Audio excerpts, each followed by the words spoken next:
What's up, crypto space? Adam here again. Omen Crypto Report. I got a lot of good stuff. A lot of good stuff in the news. I missed a little time. Anybody who watches the other episodes of Omen Online knows that I used to be a haunted house actor, so I took some time off to visit a couple haunts, but my main thing with this show is covering mass adoption. I like getting the information that shows cryptocurrencies entering the mainstream. I was going to start live streaming on BeLive because I'm in the beta testing on BeLive, and apparently it's no longer on my app. I don't understand why. But anyways, in the future, I'm going to get BeLive back up and running so that y'all can watch me live as I record these shows and maybe comment and ask some questions. Really, really hope you enjoy the show today.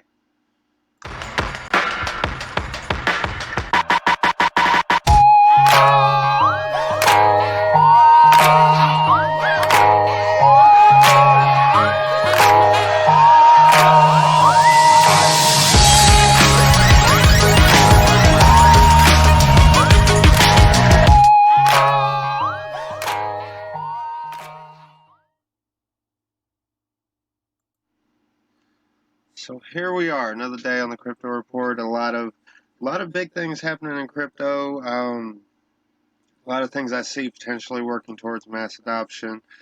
And making it easily accessed to the public. A couple things I want to cover first off is HTC. HTC is putting out a phone, the Exodus 1S, which will be the first smartphone with a full BTC, full Bitcoin node capabilities. Now, this is supposed to be the only way to provide a completely private transaction. But the main thing I'm seeing is you're putting full node access, full node capabilities into everyone's pockets. And that's amazing. Everybody will be able to walk out and buy a smartphone and be able to have a full node in their pocket. At the same time, I look at it as safety concerns. If I lose my phone, if my phone breaks, what's that going to do to me? I'm sure there'll be ways to access it, transfer it over, safety, 2FA, fingerprint, passcodes, whatever that'll keep it safe if you do lose it. But that's definitely amazing. Turkey announced plans for a national blockchain infrastructure. Now, this I think is really important because it's showing a national entity actually joining onto the blockchain to actually participate in this technology and providing it for their citizens. Does this mean they will put out their own currency? A good possibility if they're getting into the digital infrastructure of the blockchain.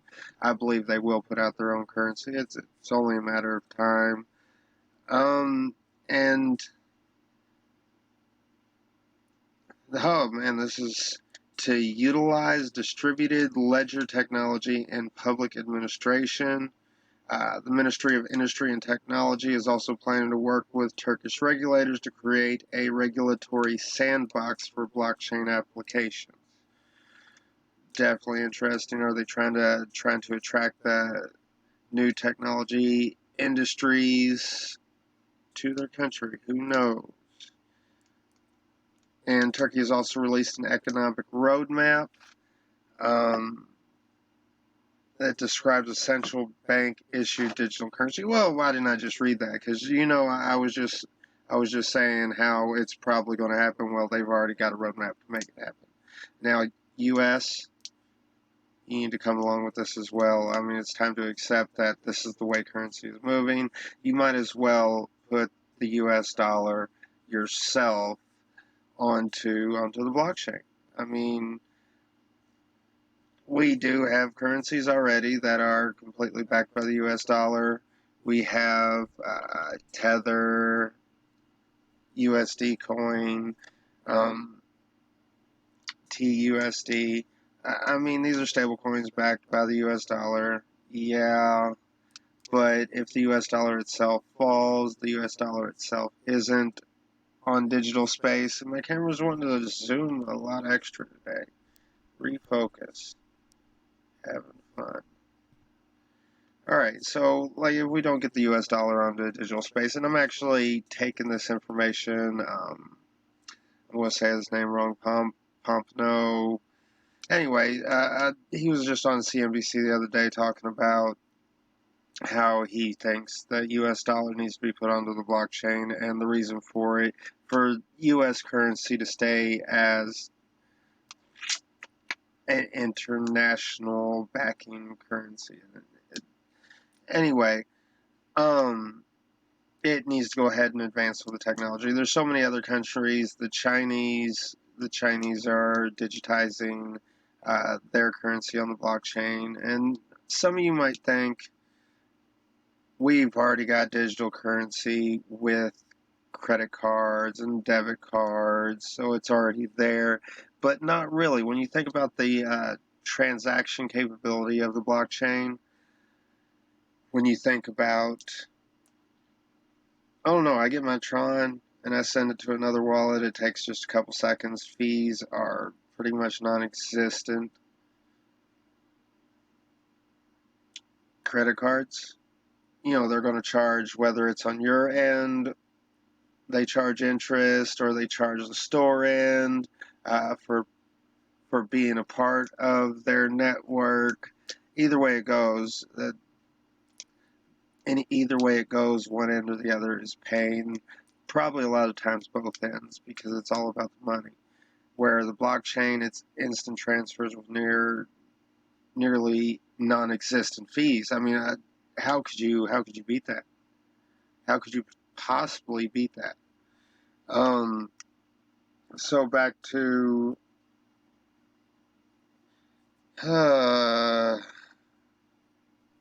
wow.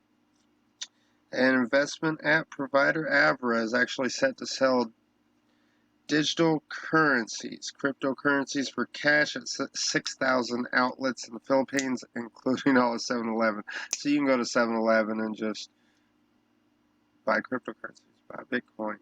That's awesome for the Philippines and their mass marketing access and capabilities. It's definitely, the future is coming a lot faster than I believe even a lot of people who participate understand. It's about to be a very quick transfer. I have no doubt in my mind.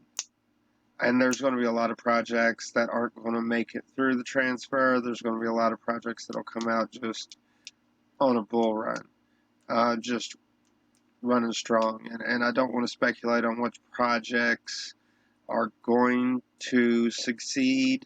I'm not a financial advisor, and I'm obviously not the most informed. I'm learning continuously every day. But, of course, I participate in Tron and Tron Network projects, Tron, of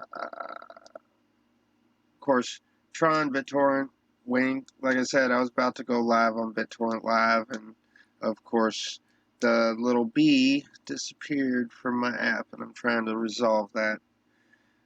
We'll see what happens. Oh, man. The future's coming.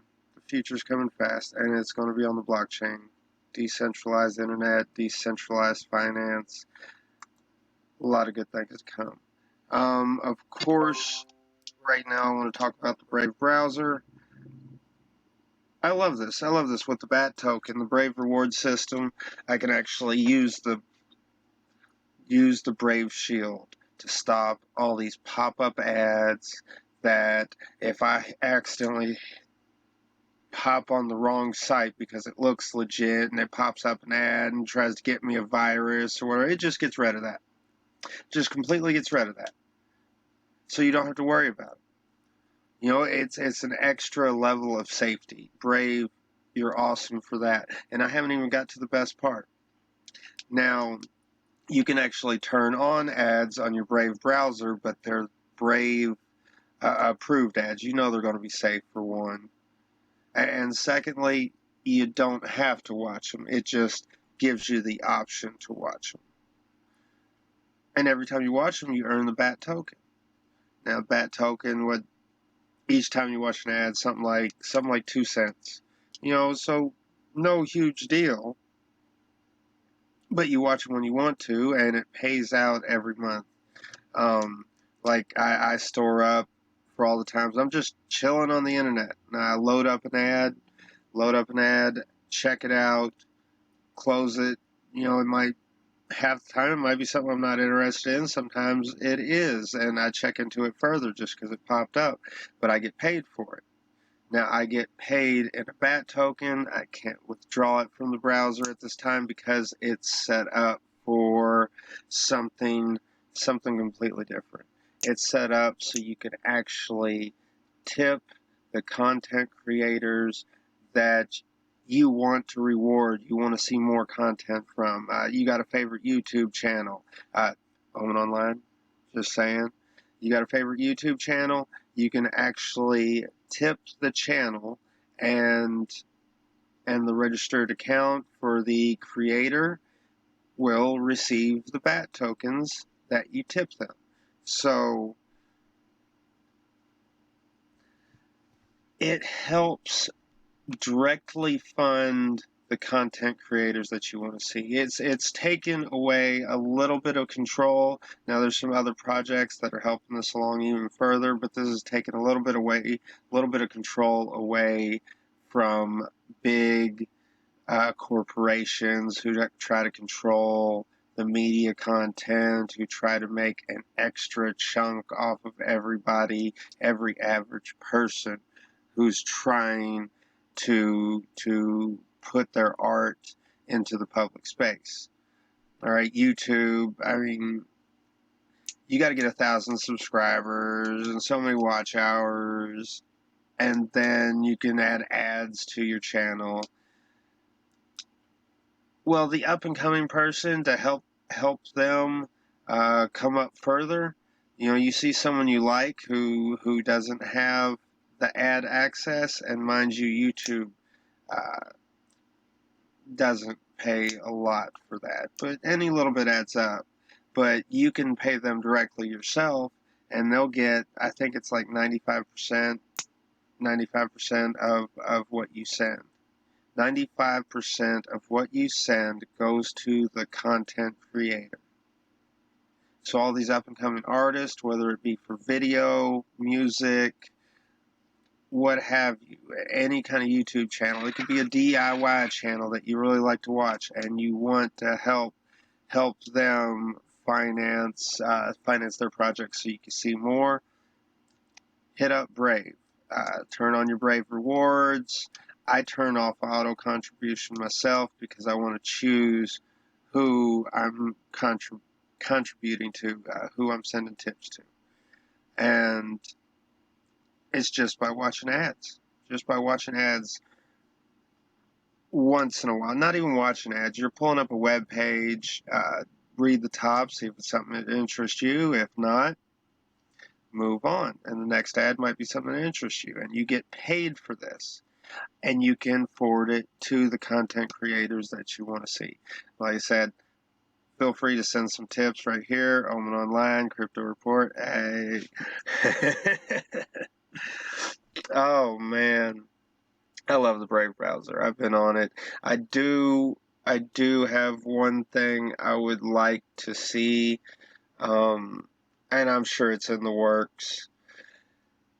I tried to set up the Brave browser on a friend of mine's Chromebook so that he can take advantage of the BAT token and the system provided by the browser, and the Brave reward system was not available on the Chromebook. So I did a little research. I believe it's in the works. Only a matter of time. I would like to see it happen, just for the people I know who have a Chromebook and would like to participate in the Brave Rewards program.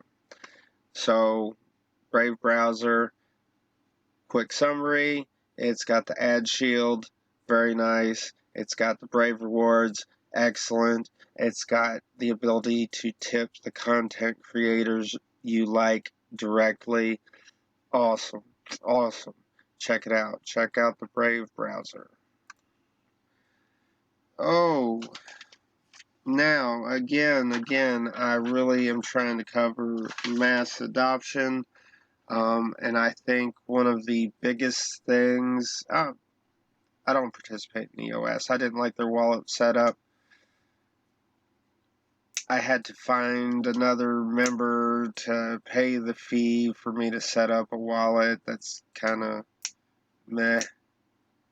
Why would I want to do that? Why would I need to do that?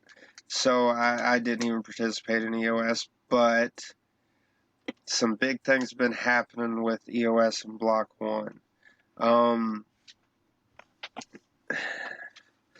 Anybody that knows cryptocurrency has been in it for a little while, and I haven't been in it for that long.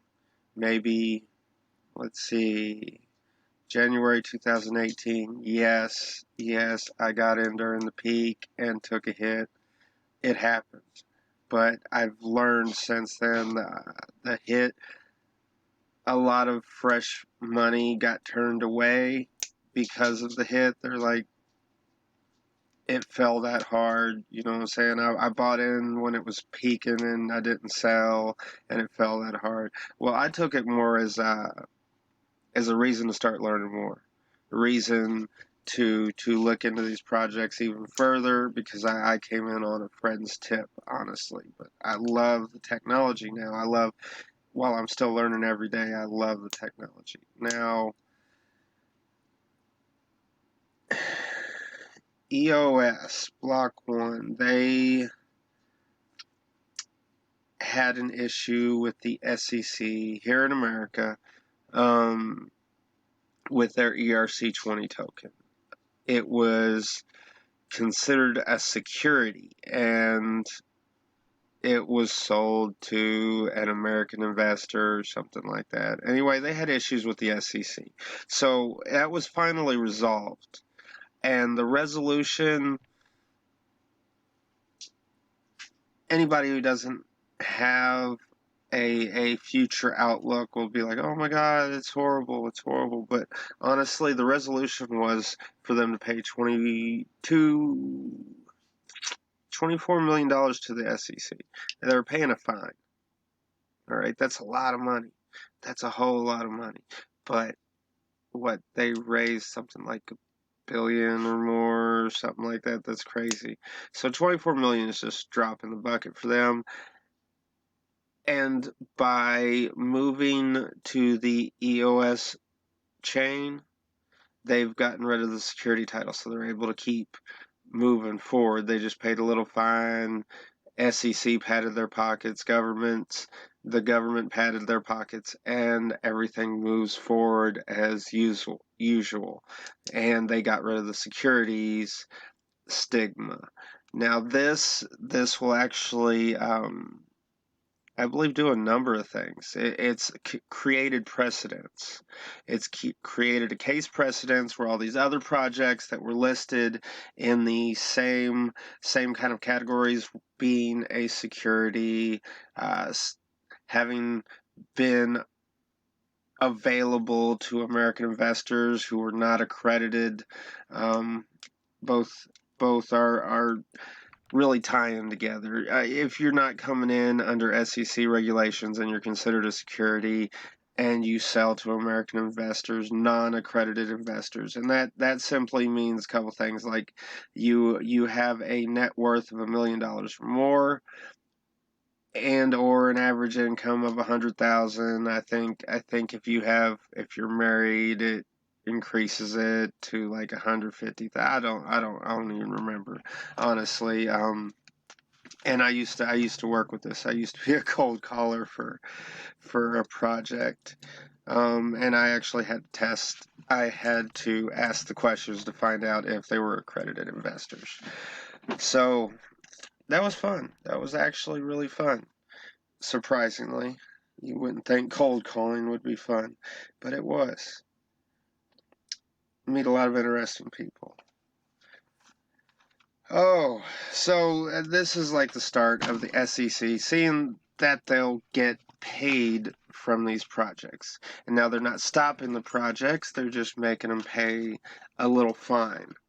And I think this is very important. While it may affect a lot of projects, simply going down a list, ones that were listed as securities, and first ones that directly sold to American investors, then the ones that were offered in other countries but were able to be accessed by non-accredited investors, and it'll go down a line, but they've already created the precedents for these companies to just slide a little money, jump in the loophole, and continue moving forward.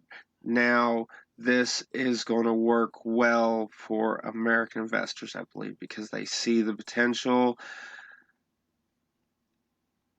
And a couple things will really happen with this. I think a lot of projects will start listing themselves as securities. Honestly, if you get a lot of big name projects or something like that, and they want to do a securities token offering. Now, the downside is a lot of the small time investors, people like myself, who are getting in on the ground floor of some projects that have a lot of major potential and things that have made a lot of people rich. Now they've also made a lot of people broke as well. A lot of people have been wrecked hard, but if you do your research and you find a good project that you feel comfortable with and you feel has a better chance of success, because there's always risk, there's always going to be risk, but you find a project that has a better chance of success, then you could be well off. You could, honestly, there's a lot of people that started off as non-accredited investors and are now considered accredited investors, so they'll be able to take advantage of these security token offerings. Now, a lot of other projects will probably go the other direction and jump into the loophole where they're not considered securities, so they continue to offer them wherever they feel like. Now, of course, the security tokens will definitely only be offered to accredited investors if a company should decide to do that, and a lot of your bigger investors, I think, will be made a little more comfortable because of this. If they're fully in compliance with all regulations, then more than likely it's not a pump and dump. Everything seems to be legit, which lowers your risk. Now, there's always going to be risk, but it lowers your risk. And a lot of your big time investors or people who aren't used to this new style of investing will feel more comfortable participating in those projects. And like I said, while I'm into Tron and Tron related projects, I am for the success of blockchain technology as a whole. And I'd like to see these people become more comfortable, because even if they become more comfortable with one project, it will entice them to participate into further projects that have seen success. I think this will definitely be excellent. Definitely be excellent for the blockchain and blockchain technology. Man, that's a lot to cover.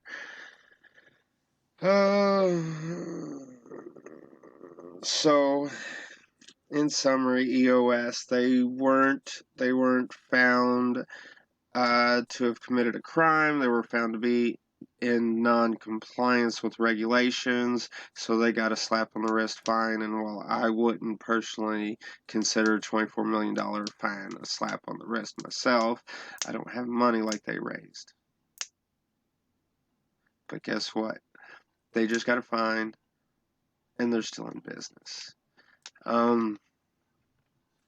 I definitely do want to cover something else about EOS. One of their major exchanges is actually moving to operate on the Tron blockchain. And this is really interesting because it's not long after Justin Sun announced cross-chain communication, how they're working on cross-chain communication to bring the blockchain all together. And I think that's awesome. That's awesome because all these projects, there's going to be several that are very good, very successful projects. And just like on the internet, when you have this web page and that web page, and if they can all communicate for transfer, it could be whether it's your bank, the web page you're trying to purchase from, what have you. If they can all communicate, if it's your Turkey's national currency blockchain, or China, or the U.S., if they decide to join in, if they can all communicate and transfer value, equivalent value, instantaneously at almost no fee, this is impossible to look for a downside of, except for unless you're just a greedy person and you want every single dollar you can siphon from the people of the world. And I say the people of the world, not people of America, not people of this country, that country, what have you. This is definitely a major step to a true global economy. While we say we have a global economy now, it's based on my currency, your currency, trade. Let me tariff your exports and your imports, and you do it to me. And who can stop the other person from making more money and try to control the economy? This will actually change it to where the people can transact between each other directly across the world. I could make a transaction with somebody across the other side of the world, and on the Tron blockchain specifically, a matter of seconds. They've got their money in, and the transaction has been completed. Even with Bitcoin, it's not much longer, minutes. I've had times where it's taken an hour with Bitcoin, but Bitcoin's really just an excellent store of value. There's only 21 million, I believe it is 21 million tokens going to be produced ever. So the only way to people saving the money and holding it, all right, will actually get an increase of value as the moving supply, what people are actually spending, selling, what have you, decreases, the value increases. As you can't produce more, the value increases. It halves something like the amount of Bitcoin produced by miners halves like every 4 years, I think it is. I believe somebody can correct me if I'm wrong, but every 4 years it cuts in half. So you're producing less, people are saving more, there's going to be less on the market. Whereas if you hold American currency, and you just say you just put it under your mattress, it will continue and continue and continue to lose value because they just print more and print more and print more. But Bitcoin, you can't ever print more. Ever. 21 million. That's it. That's all there is. So you holding it, your personal wallet. I mean, there's a lot of ways to actually use it to generate residual income. But even if you just hold it, chances are it's going to increase in value. They can't print more. Hold your American dollars, lose value every year. Hold your Bitcoin, increase value every year. Just seems like the smart way to do it. Anyways, I hope you enjoyed the episode today, Omen Crypto Reports. And again, feel free to tip me with your BAT tokens on the Brave browser. That's an excellent project. I want to see it move forward. Don't forget, like, subscribe, tell your friends about it, hit that notification bell. And check out our other show, Omen Online. You'll see me and Johnny and whoever our guest is for the day. We'll just sit there and talk and, just kind of BS about anything. So, hope to see you there. Y'all have a great night.